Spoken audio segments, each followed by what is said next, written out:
Hi, everyone. This week's lesson I want you to focus on is attachment, which is the ties that bind, those things that attach us to other people and make us feel so safe and secure, which is essential for a child to grow up and become a productive, caring adult. Early studies of attachment were done by John Bowlby in London after World War II, when he found out that the children who had been separated from their parents, particularly their mothers, and sent out of London during the bombing, did not fare as well as the children who had stayed in London and went through some very difficult days. But because their mothers were there with them, they seemed to survive better emotionally. They were from not being separated from her. Research that followed this was done by Mary Ainsworth, who studied attachment in very young children. And one of her experiments is called the strange situation. And what she did is she put a mother and a child in a room, and the child played, explored the room, and a stranger came into the room, talked to the mother for a minute, and the mother left, and the stranger remained in the room with the child. Tried to interact with the child. A few minutes later, the mother returned. And Mary Ainsworth wanted to see what the response would be to mothers returning. Well, some kids ran to mother and they were very happy that she was back. And the mother picked them up and kissed them and then put them down. And the kids went back to playing happily. A second group of kids maybe looked up, looked at mother. Some of them ignored her.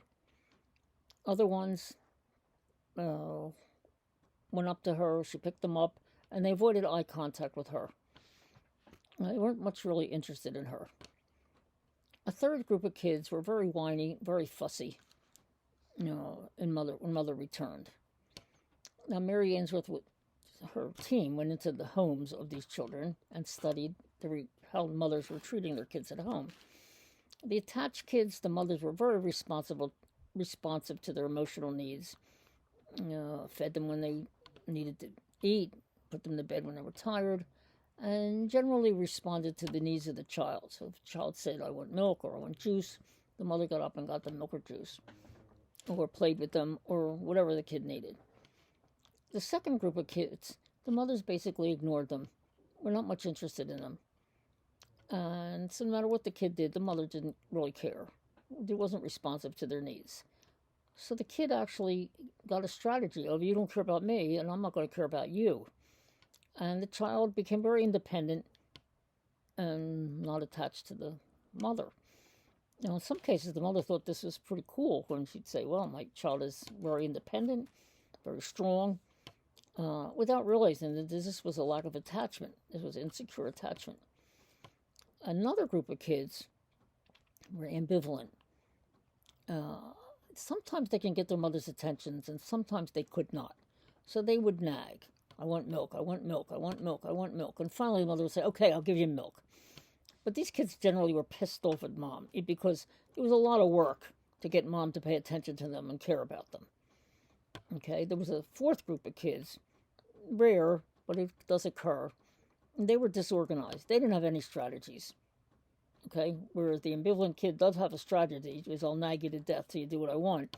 And the avoidant kid has a strategy of, I don't care about you, so I don't really care. But the disorganized kid didn't have any strategies. They kind of wandered around, sometimes walked backwards. These kids usually were kids that were abused. Okay, so, I mean, just picture these people when they grow up after this. So the securely attached kid can have good relationships, get attached to friends, get attached to eventually a partner.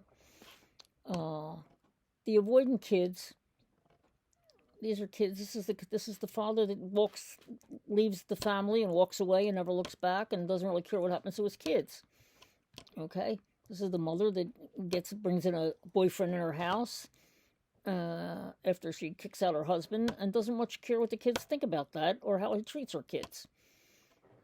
We see a lot of that.